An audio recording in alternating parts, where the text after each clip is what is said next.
നമ്മുടെ UP-ല് സ്കൂളിന്റെ അഭിവൃദ്ധിക്കും പ്രശസ്തിക്കും വേണ്ടിയിട്ട് 2ാം ക്ലാസ്സുകാരനെ ബലി കൊടുത്തു.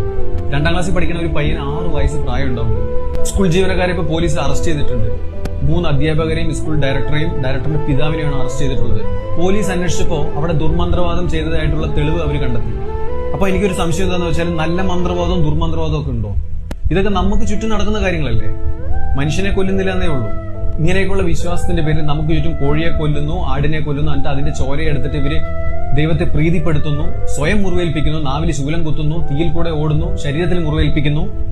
ഇങ്ങനെയൊക്കെ നമ്മൾ ചെയ്യുന്നത് കാണുമ്പോൾ അത് കണ്ട് സംതൃപ്തിപ്പെടുന്ന ദൈവം, അത് കണ്ട് നമ്മളെ അനുഗ്രഹിക്കുന്ന ദൈവം, ദൈവത്തിന്റെ മക്കൾ സ്വയം മുറിവേൽപ്പിക്കുമ്പോൾ അത് കണ്ട് പുളകിതനാവുന്ന ദൈവം, ഇത് എന്ത് തരം ലോജിക്കാണ്? എന്ത് തരം ദൈവമാണ്?